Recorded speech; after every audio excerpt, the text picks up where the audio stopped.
네, 안녕하세요. 네, 안녕하세요. 대표님. 어떻게 지내고 계세요? 요즘 다시 코로나가 폭증해서. 예, 계속 이제 매일 네. 300명 이상씩 하더라고요. 그러니까요. 그럼 이제 3단계로 격상되게 되면 거의 생활을 못하게 되던데, 그렇죠. 어떻게 될까 좀 굉장히 걱정이네요. 이 방송이 아마 월요일 날부터 나갈 텐데, 아마 조금 그 정책적인 변화가 있지 않을까 싶기도 하고 그러네요. 네. 아무튼 모두 다 건강하게 이 위기를 잘 이겨내시길 바라면서 뉴스 네. 브리핑 바로 시작할까요? 예, 그렇게 시작하시죠. 네. 네. 매일경제 기사입니다. 쏟아지는 법인 아파트, 서울은 나중에, 경기 지방부터 팔자. 법인 7월 8,278건, 패닉셀링. 세금 폭탄 우려에 정리 나서 경기도 3,000건으로 가장 많고 지방은 전남, 경남, 부산 순. 강남 3구 물건은 50건 불가. 청주 1억 떨어진 급매도 등장, 서울과 지방 양극화 심화될 듯. 기사 내용이 아주 몇 줄에 깔끔하게 다 정리가 된 것 같은데요. 네. 근데 기자님들이 지금 패닉이라는 말을 굉장히 좋아하시는 것 같아요. 3040, 30대들이 이제 뭐 물건을 살 때는 패닉 바잉이라고 하시다가. 이것도 이제 언어의 네. 트렌드죠. 제가 책을 많이 읽고 잡지책 같은 걸 또 많이 보고 칼럼도 많이 보니까 그 시기에 유행하는 용어들이 있을 텐데 2000년도에는 이제 크레이지 뭐 이런 거 되게 좋아했어요. 미쳤다. 그러니까 네. 이게 뭐 진짜 미쳤다는 게 아니라 네. 어디에 몰입하다 뭐 그런 것들 있잖아요. 네. 그런 것들이고 근데 이 패닉 같은 경우는 이제 묻지마 투자. 그러니까 이게 좀 투자에다가 좀 묻히니까 조금 더 어떻게 보면 있어 보이는 표현처럼 보이니까. 근데 이제 지금 제가 말씀드렸잖아요. 이제 패닉이란 말 쓰지 말고 오히려 좀 뭐 스마트라든지 조금 더 디테일하게 들어가는 게 좋겠다라고 제안을 드렸었는데 그래야 좀 다른 기사들과 또 차별을 낼 텐데 패닉이라는 말이 들어오면 저는 이제 안 보게 되더라고요. 그러니까 저는 이제 이게 네. 만약에 이분들이 네. 순이익을 하나도 못 내고 그냥 막 팔았으면 패닉이 맞는 것 같은데 이 와중에 이분들이 이렇게 8,278건이 다 이익을 내고 판 물건들이면 네. 패닉은 패닉은 아닌 거 아닐까요? 그러니까 이제 묻지마. 그러니까 이익을 내든 안 내든 그냥 묻지마. 이제 그 뭐라 그럴까요? 팔고 있다는 뜻으로 가면 쓴 것 같아요. 그리고 또 하나 궁금한 건 평소에는 이제 몇 건이 그 셀링이 됐길래 7월에 8,000건 정도로 이제 패닉 셀링이라고 하셨을까? 그것도 궁금해요. 저도 이제 기사만 보고 네. 이게 지금 비교가 없으니까 이렇게 하면은 이제 잘 모르잖아요. 네. 그러니까 이게 7월 기준이기 때문에 뭐 6월 아니면 1월 뭐 작년 거 제가 지금 그래서 이제 이 기사를 본 다음에 한번 찾아봤어요. 그래서 아직 지금 엑셀식으로 좀 정리를 해봐야 되는데 이게 좀 복잡하더라고요. 그러니까 이게 지금 한국감정원에서 나오는 월별 거래 주체별 표인데요. 제가 일단 1월 달부터 7월 달까지만 비교를 해봤는데 이 거래되는 주체에 따라서 이제 거래 건수가 나오는 겁니다. 예를 들어서 지금 올 1월 달에는요, 전체 거래 건수가 아파트입니다.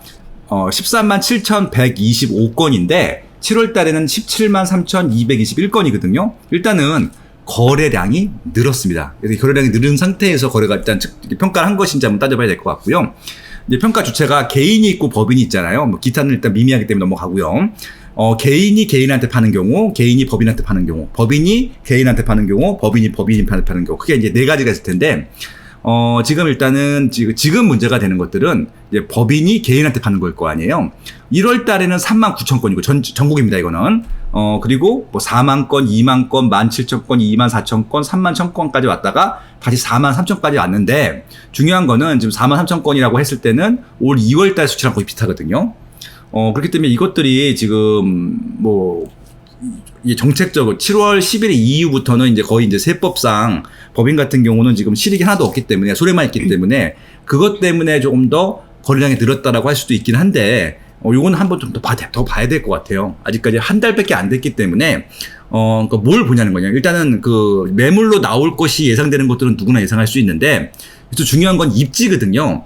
어느 입지에 많은 법인 물량들이 몰리는지를 일단 봐야 될 것 같아요. 그게 굉장히 중요한 포인트인데 기사에 대해서도 이제 언급을 했어요. 뭐라고 언급을 했냐면은 말씀하신 대로 서울은 적어요. 그리고 강남은 극히 더 적고요. 근데 지금 많이 몰린 지역이 전남, 경남, 부산입니다. 근데 전남, 경남, 부산의 지금 공통점은요. 분양한 물량들이 많았어요. 많았기 때문에 기존 구축들도 시세가 거의 오르지 않았어요. 거의 오르지 않을 뿐만이 아니라 아예 안 오르고 조정되는 지역들이 굉장히 많습니다. 예를 들어서 전남에서는 목포가 많이 조정이 되고 있었고요. 경남에서는 뭐 창원 비롯해서 뭐 거제, 김해 많이 조정되고 있었고, 부산도 해수동 빼면은 다 지금 뭐 좋은 장세는 아니거든요. 근데 거기에 법인 명의로 사놨던 것들을 지금 법인이 아닌 개인한테 팔고 있다는 것들이잖아요. 그래서 이것들은 진짜 단기 투자 목적일 텐데, 단기 투자 목적이라고 했을 때는 이런 것들도 있죠. 그러니까 샀다 팔았다 했을 때 양도세 중과가 되지 않기 때문에 그래서 파는 경우들도 있거든요. 그래서 이거는 이제 한 달 수집밖에 안 되기 때문에 어떤 목적으로 파는지를 한번 일단 한두 달 보시면서 실제적으로 어떤 단지에 어떤 매물들이 얼마큼 빠졌는지, 아니면 매물이 증가했는지, 이거랑 같이 따져봐야지, 단순히 이게 거래가 많이 됐다 그래서 이게 지금 정상적인 거래가 아닌지, 그것은 좀 더 따져봐야 된다라는 말씀을 드리고 싶고요. 청주에서 1억 정도 빠지려고 하면은 시세가 비쌌다고 말씀드릴 수가 있는데, 청주에는 그렇게 비싼 아파트가 많지가 않거든요. 예를 들어서 제일 비싼 아파트가 어디냐면요. 한번 볼까요? 그러니까 기사에서 언급하신 곳은 청주 지웰시티? 지웰시티가 제일 비쌉니다. 맞습니다. 네네. 그래서 지웰시티 전용 99제곱미터가 지난달 6월에 5억 5천만 원까지 거래가 됐으나 한 달 뒤인 지난달에는 4억 4,700만 원으로 손바뀜됐다. 네. 예, 그러니까 현지에선 세액 부담이 커진 법인이 내놓은 물건이 하락세를 주도하고 있다는 분석이 나온다라고 이제. 네. 일단 제일 네. 비싼 지웰시티 1, 2차 한번 볼게요. 네. 실제 거래가랑 단종 보일 텐데, 이 지금, 여기 보니까 2019년 10월 이후에 급등을 했네요. 가격이 진짜 거의 5년 동안 오지 않다가 2019년도 10월 달부터 오르기 시작했거든요. 근데 지금 이것들이 실제적으로 한번 볼게요. 지금 거래되다가 지금 이제 2020년 4월부터 총선 끝나고 이제 규제제로 지정이 됐잖아요. 그래서 이제 좀 시세가 조금 뭐 조정이 됐다기보다는 거래가 줄었네요. 근데 지금 이제 가장 최근에 거래됐던 게 보십시다. 128평, 제일 여기서 이제 물론 대형이긴 하지만 이 단지에서는 제일 작은 평형대인데, 최고가가 지금 얼핏 봐도 5억까지 갔다가 지금 7월 달 들어서 이제 4억대까지 내려왔죠. 그럼 예를 들어서 지금 5억 제일 비싸게 거래된 게 한 5억 5천 정도로 보이네요. 근데 지금 4억 4천 정도에 거래가 됐기 때문에 요거는 1억이 빠졌다라고 이렇게 한번 분석을 한 것 같아요. 그쵸? 네. 그래서 이제 이것들은 지금 거래 건수가 얕기 때문에 조금 더 지켜봐야 되겠지만, 아무래도 이렇게 상승 추세에서는 조금 일단 한 달 놓고 보면은 상승 추세가 꺾였다라고 봐도 좀 될 만한 수치이기 때문에, 물론 거래량이 적긴 하지만 아마 이런 것들을 가지고 아마 기사를 하셨던 것 같습니다. 아무튼 요는 이면 지웰시티도 아마 법인으로 샀을 가능성이 좀 높죠. 왜냐면 투자를 많이 했기 때문에.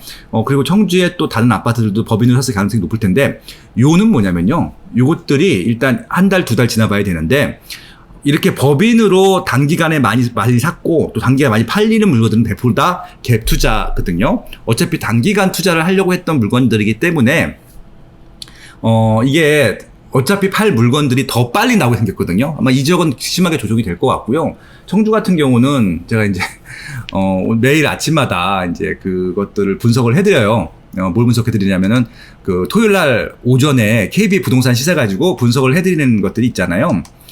오늘 아침에도 그 칼럼을 쓰고 왔는데, 보면은 지금 청주 같은 경우가 조금 억울해요. 뭐가 억울하냐면은, 볼게요. 지금 이제 블로그에 다 있습니다. 상승한 지가 진짜 딱 한 달도 안 되거든요. 좀 개인적으로 조금 안타까운 거죠. 보세요. 올 1월 달부터 충북이죠. 청주 같은 경우가 계속 조정이 당하다가 5월 달, 6월 달 거쳐서 요때만 살짝 반등을 했거든요. 근데 요때 반등했다고 바로 6일째 대책 때 규제제로 지정이 된 거예요. 그러니까 하나, 둘, 셋, 네 개, 4개죠. 한 달 딱 상승했는데, 그리고 바로 조정이 됐잖아요. 이거 좀 억울한 것 같아요. 그러니까 이렇게 정책을 하시면 안 될 것 같다는 생각이 드는데 잘 모르겠습니다. 결국 지금 성주는 지금 5년 내내 조정이 되다가, 그러니까 아까 GHT가 아까 5년 동안 상승이 안 한 거 보셨죠? 예. 그래서 이제 5년 만에 그런 인플레이션만큼 조금 반영이 될 것 같은 기미가 한 달 정도 보였는데 바로 규제를 함으로써 조정이 돼버렸잖아요. 예, 좀 그런 상황입니다. 이게 서울 같은 경우는 계속 규제를 하더라도 실수요가 많기 때문에 어차피 시장의 논리로 해결이 되는데, 지방은요 규제를 하게 되면은 가격이 빠집니다. 왜? 대기수요가 없어서 수요가 더 빠지는 것들이잖아요. 그래서 지방 정책 피실 때는 좀 조심하실 필요는 있을 것 같다. 그러니까 이게 서울하고 지방이랑 똑같은 잣대로 평가를 하기 때문에 이런 문제가 생기는 겁니다. 그런 것들도 조금 한번 고려해 보셔야 될 것 같고요.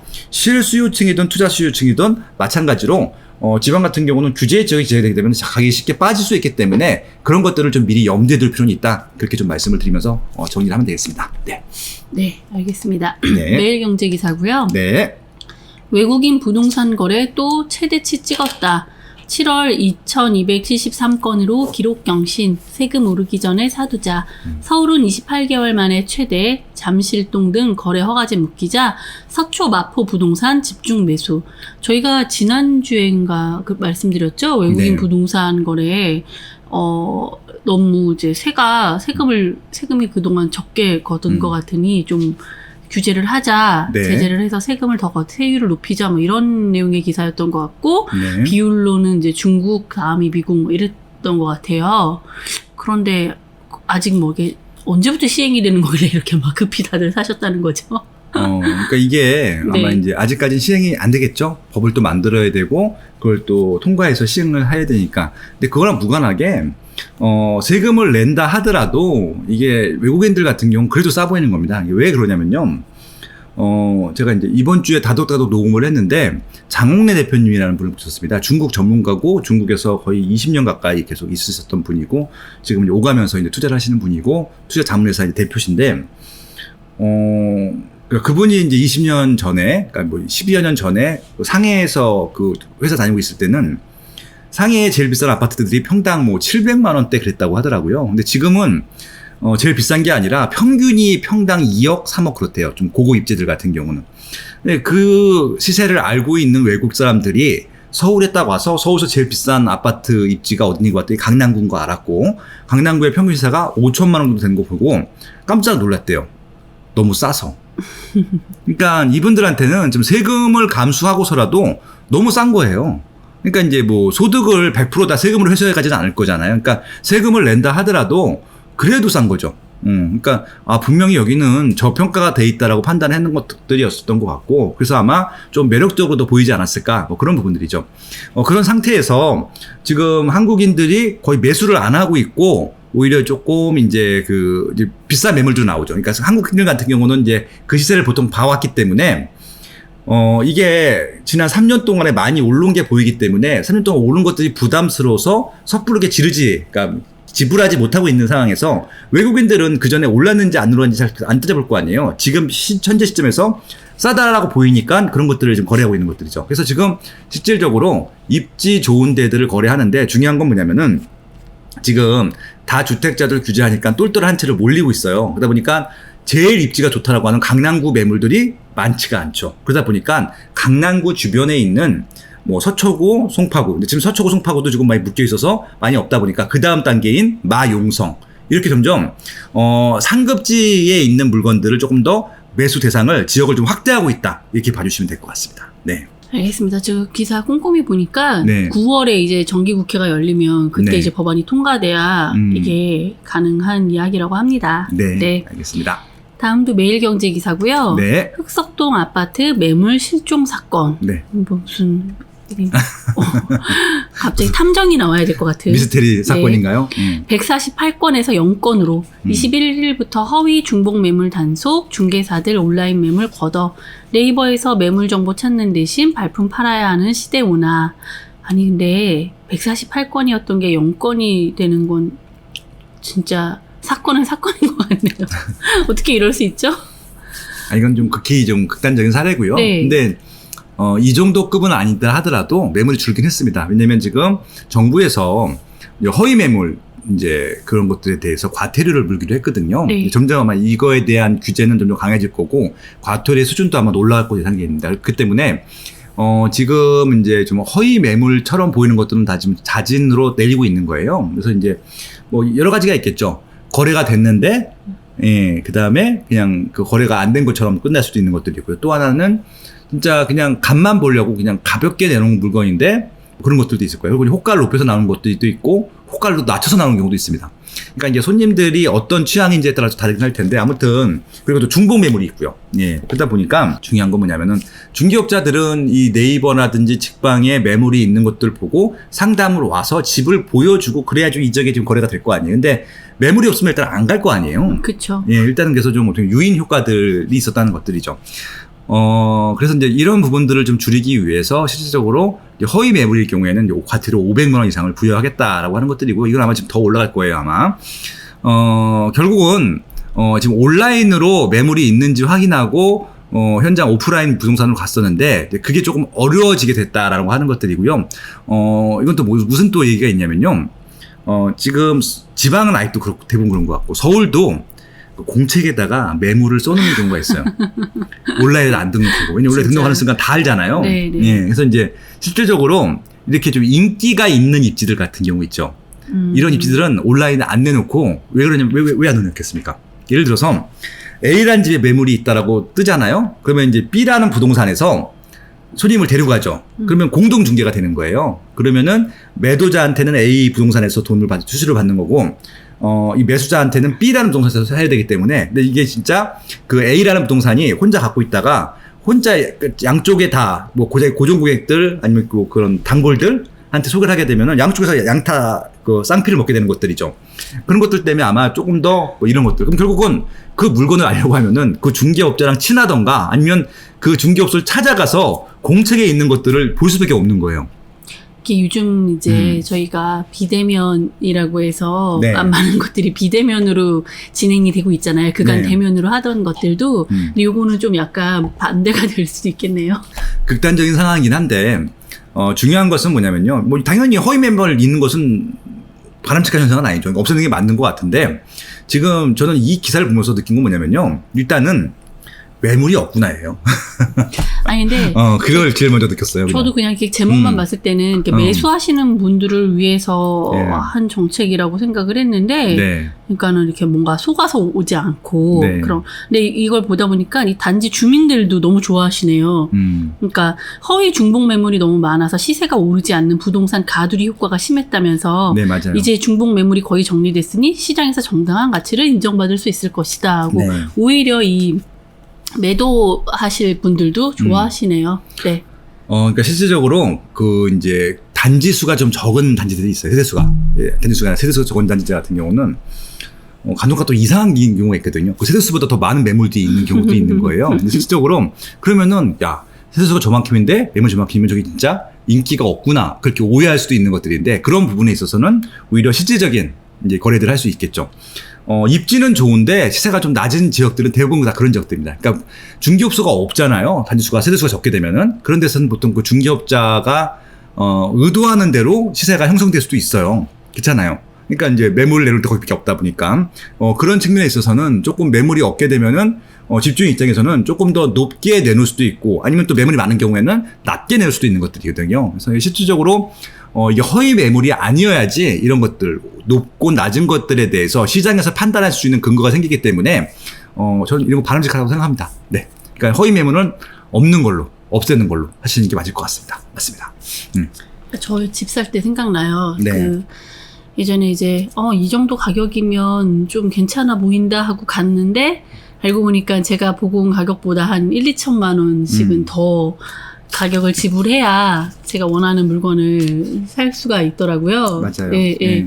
그때는 이제 그런 걸 몰라서 이렇게 되게 당황스러웠는데 네. 이제 그냥 정말 딱 올라온 물건에 있는 금액대로 선택을 하실 수 있으니까 네, 좋은 것 같아요. 네. 네. 그 금액에서 좀 내고를 해야죠. 네. 그게 좀 가능해졌다는 얘기죠. 네. 알겠습니다. 네.